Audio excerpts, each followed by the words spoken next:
Walking on the Yosef Boulevard, feel the city's pulse and beat. Then to Hero Square where jilted angels stand in summer heat. Past the Parliament so grand and stately by the flowing river. Across the Margaret Bridge, feel the Danube breeze deliver. On Margaret Island, thermal water splashing at Palatina Strand. Up Gulbaba Street to Rose Hill, taking in this promised land. Finally the Gellert Hill Cave, holy sanctuary in the stone. Vanad ajaloolised majad suurte sisehoovidega või mis suurte väikestega. Ühes sellises asub ka minu majutuskoht. Euroopa Center Point Guesthouse ja asub otse Pesti südames ja mõnes mõttes ka ajaloolises südames, sest sees see tänav, mis on, see on Grand Boulevard ja mingi 19. sajandi paiku, 19.–20. sajandi vahetusel. See oli suur keskne koht, kus kohtusid kirjanikud, luuletajad, sellised intellektuaalsed inimesed. Isegi see väljak siin on nimetatud Luisa Plaha järgi, kes oli kuulus ööliblikas või ööbik, selle paiga ööbik tema järgi. Aga no muidugi kui nõukaaeg tuli, siis tehti see liiklus umbsõlveks, see väljak, mis kunagi oli kultuurikeskus ja kus oli kuulus kultuurikohvik. Ja nüüd alles 2021–2022 püütakse taastada natuke seda Grand Boulevardi ja nende Grand maju ja näiks, et kunagistest uhketest teatristest on nüüd tehtud nubid hotellid paljudest. Kui ma eile olin rohkem seal aristokraatliku ja ajaloolise ja suurejoonelise Buda poole peal, siis täna alustan päeva Pestis jalutamisest. Pesti õitseng sai alguse ilmselt tööstusrevolutsiooniga, et 19. sajandil ta hakkas isegi võimsamaks kasvama kui Buda ja kuna need kolm linna, Buda, Obuda ja Pest, hakkasid väga tihedalt koos opereerima, siis 1873 nad tuligi liita, sellepärast, et oli mitmeid ühiseid huvisid ka. Näiteks need sillad, mis üle Donau jõe lähevad, et keegi pidi neid ju administreerima.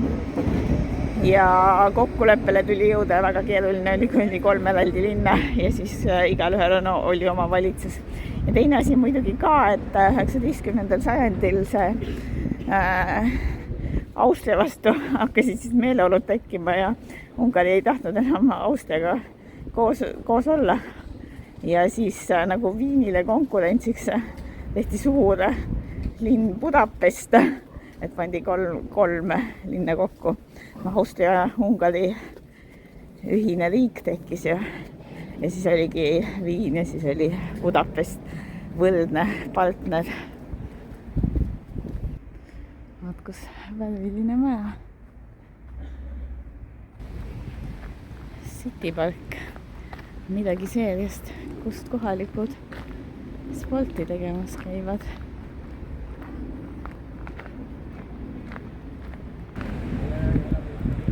Pargi servas siin uhke tiigike, uhke hoone ja seal paistab ka mingi veel võimsam plats ja väravad. Ja ma jõuan Kangelaste väljakule Heroes Square, mis pidavat olema kõige poliitiliselt laetum väljak Pesti poole peale. No selle väljaku keskel on suur milleeniumi monument rajatud 1000. aastapäeva puhul siis selle madjarite võidukate vallutuste ja sõjakäigu eest. aga mulle tundub, et see monument on natukene katki, sest selle tooli ja samba otsas seal tuleb pidevalt olema sõjaingel Gabriel, aga mingit sõjainglit seal otsas ei ole. Veits puudu. Siit on nüüd neid suuri väravaid näha ja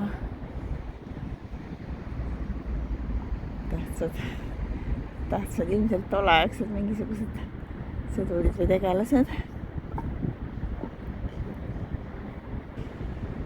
Aga miks ta poliitiliselt laetud väljak on, et läbi aegade siin need kujud ja asjad, mis siin on olnud, et need on peegeldanud erinevaid režiime, mis siit on üle käinud.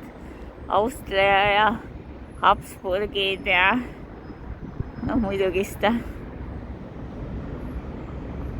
tuli Sovjeti aeg ja siis tuli taasiseseisvumine ja taastati siin, mälestati 1956. aasta revolutsioonis märterlikult surma saanud inimesi.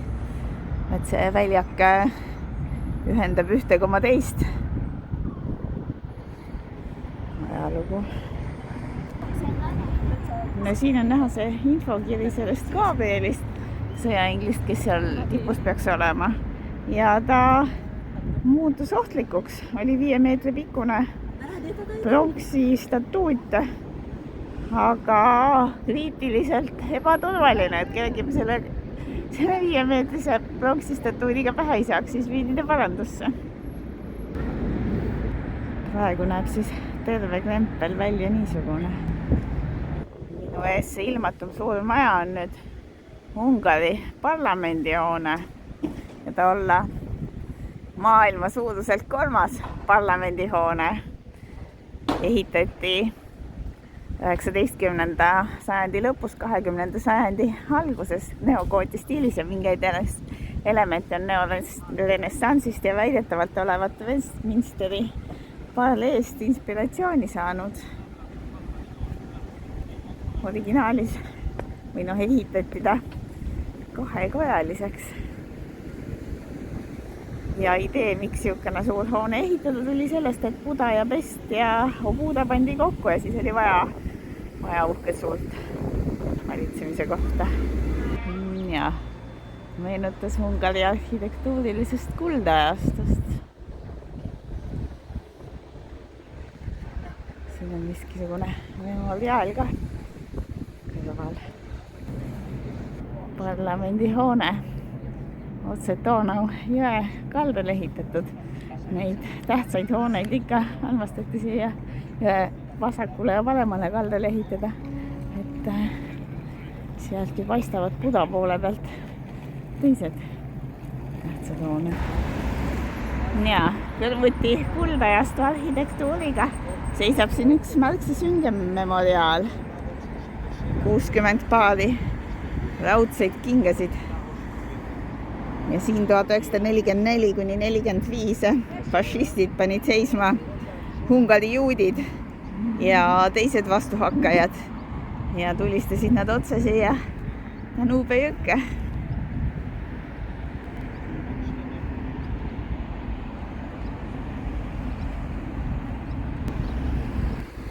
Minu ees on 607,6 meetrit pikk ja 25 meetrit lai Margareti sild. Ja ta on vanuselt teine püsiv sild, mis ehitati üle Donau jõe 1872–1876.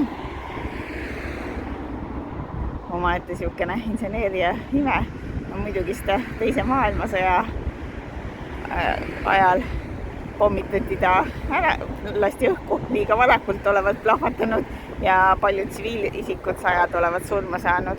Aga nüüd on ta siis tagasi ehitatud ja taastatud ja võimalikult siis originaalsel kujul on püütud taastada. Margareti sild nime sai printsess Margareti järgi 1241. Elas see printsess Margaret oli kuningas, kohalik kuninga tütar ja mongolid ründasid seda kanti siin ja siis see kuningas olevat lubanud, et kui nüüd tuleb pääsemine, et siis ta oma tütre annab Dominikaani oldule. Ja nii ta tegigi. Ja siis olevat sinna Margareti saarele, kuhu see sillake sealt tagant läheb, kloostrile ajanud ja see printsess Margaret olevatki seal vangistuses elanud kogu oma ülejäänud elu. No grupp turiste käis parlamendi hooden vaatamas ära ja nüüd aetakse bussi. Aga mina tulin edasi siia Margareti sillale, et minna Margareti saarele. 2 kilomeetrit pikk kohalik roheline saareke.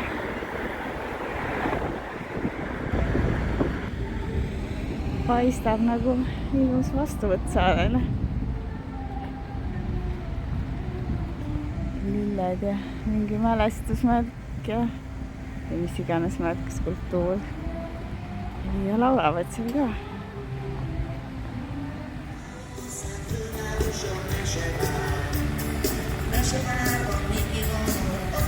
Pulsskaev töötab muusikarütmis.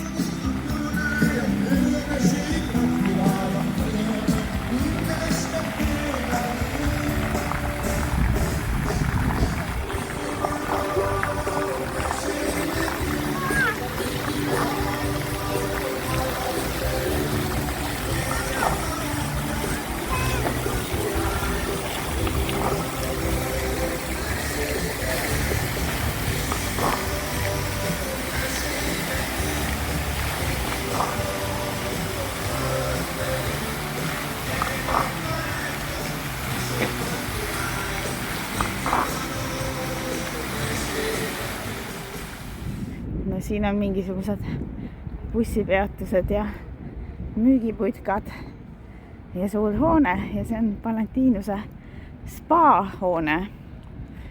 Originaalselt puust mingid konstruktsioonid ehitati siia juba aastal 1919 niiviisi, et avalikkusele tehti bassein, lihtsalt eraldati nagu Donaust puupiiretega siis teatud osa ujumiseks. Juba paar aastat hiljem tehti korralikult tsemendist või betoonist basseinid. Ja sõdadevahelisel ajal see wellness-kultuur ja kõik see hakkas õitsema või rohkem oluliseks sai. Ja siis muidugi see spa siin sai ka hulka uhkemaks. Siit väravate tagant on näha võid seda basseine ka. Et sai hulka uhkemaks ja see on esimene siis aastaringselt avatud välibasseinidega spa Ungaris. Täiskasvanud sooduspiletita 6000 raha alates. Ehk siis kuskil 15 eurot. No Eestis spa hinnad enam-vähem on siin. Ja siin näitab veetemperatuure ka 32–34, 40–42. Ja need ei ole mitte kõik kunstlikult soojendatud basseinid, vaid siin saarel kasutatakse ära neid looduslikke kuumaveeallikaid. Et see, et Budapest on kuumaveeallikate kohta, et see ei ole mitte mingisugune reklaam või et spaalinn või midagi sellist, vaid päriselt ka neid termilisi allikaid, neid keegi on kokku lugenud ja olevat saanud, et 123 tükki. Nii et spa-kultuur ja see wellness-kultuur on ka siin kõva. Ja see Margareti saar on just üks selle kultuuri musternäidiseid. Tervislikud eluviisid. No kes piiluda tahab, et milline see ala seest välja näeb, siis selline, neid basseine on siin päris mitu. Kas mingi 11 tükki või? Plus kõik need muud veeattraktsioonid ka. Ei ole midagi öelda, see Margareti saar on päris ilus. Tulin tagasi maale Margareti saare teisest otsast, lihtsalt et ära käia siin 3. linnaosas, mille nimi on Hobuda ehk Vana Buda ja mis tegelikult oli ka ikkagist iseseisev linn, aga kus see nimetus tuli Vana Buda, et need vanad roomlased ju ehitasid oma asustuse kõigepealt siia vanasse Budasse ja valitsus oli siin ennem kui tekkis sinna see Buda Castle, Buda kindlus ja siis liigutati valitsemine mingi hetk sinna Buda kindlusesse ja sellepärast see vana koht jäi vanaks Budaks. aga tänane esmamulje vana Budast on, et on neid panelkasid täis ehitatud.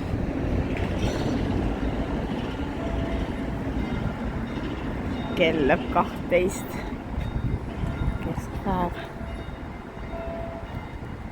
siin on mingisugune skulptuur ka näha, meenutamaks vanu aegu.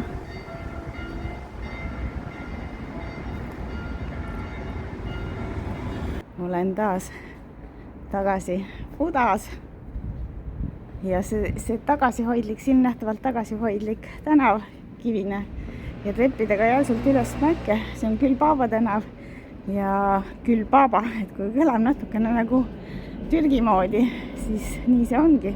Et see on siis viimane mälestus, mis siit Budas alles on jäänud ottomanide ajast.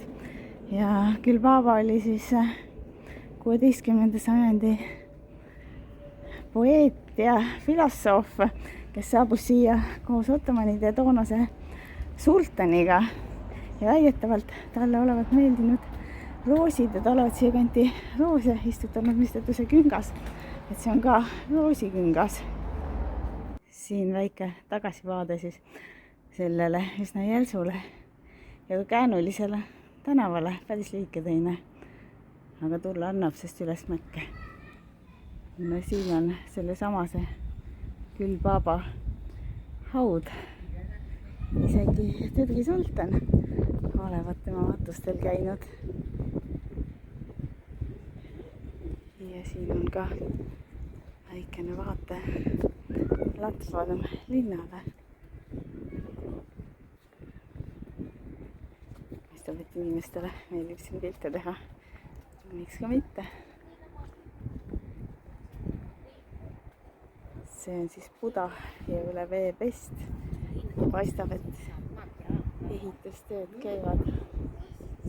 No, parlamendihoone jääb sinnapoole. Ja suur Castle Hill on seal otsas ja seal on siis see vabadussammas, mida ma ka vaatamas käisin. No, et need roosid mitte ainult päris jutt ei ole, siis siin ilmselt see on see hauakoht siis. Selle ümber on roosipeenrad pandud.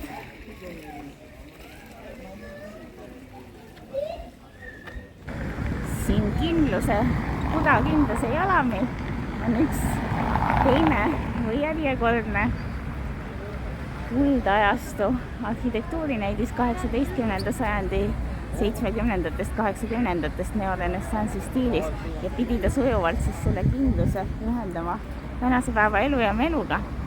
No, teise maailmasõja järel juhtus see, et see langes suhteliselt lagunemisse see ehitus. Aga siis kusagil 60-ndatel sai sellest noorte kontrakultuuri keskpunkte ja seda ta oli kuni 1984. aastani.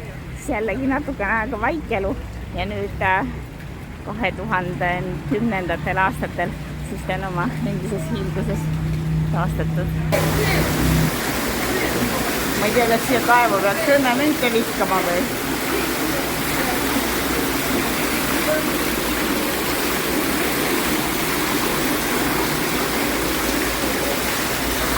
Siin on näha see kindlus, kuidas ülevalt tuleb ja kuidas see ehitus siia sobib.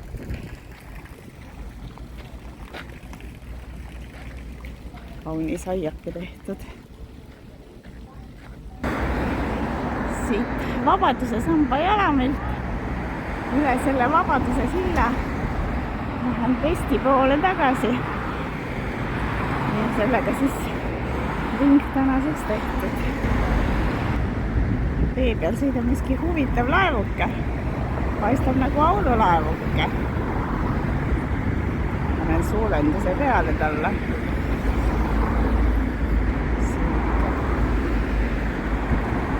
Vabaduse samba aluse mäe, siis see on mingisugune huvitav mäkke konkreetselt sisse ehitatud kirik. vist keskajast ja tekib küsimus, et nagu miks keegi ehitab kiriku mäe sisse. Aga väidetavalt olevat usutud, et sel mäel on tervistavad omadused. Siin kõrval on üks teine uhke hoone, mida renoveeritakse. Et vajavad need uhked hooned pidevat vuntsimist. Lagunõõdele päris hea vaade siit Vabaduse sillalt tagasi sinna mäe sisse ehitatud kirikule ja sellele Vabadussammule. Lähen siin läbi moodsa linna nüüd oma päeva alguspunktile ja lõpp-punktile ehk hotellile jõudsesti. Siin on näha neid klaasmaju ka ja pankasid, et Eesti pool siis oli see vast ring ja lännak läbi aja või täpsemini raske on teha mingit sujuvat rännakut siin läbi aja, sest erinevad ajastud eksisteerivad Budapestis külje kõrval, et olgu see siis 19. sajandi tööstusrevolutsiooni ilmingud, olgu need siis kangelaslikud monumendid meenutamaks 1000 aasta möödumist madjarite saabumisest siia territooriumitele või siis rahulik lõõgastuv Margareti saarekene või Obuda panelkad või mis iganes seal Budast tagasi tulles. Et väga mitmekesine, väga kihiline ja päris raske on aru saada, et mis asi see Budapest siis on või pole, eriti kui sa oled nagu esmakordne külaline siin.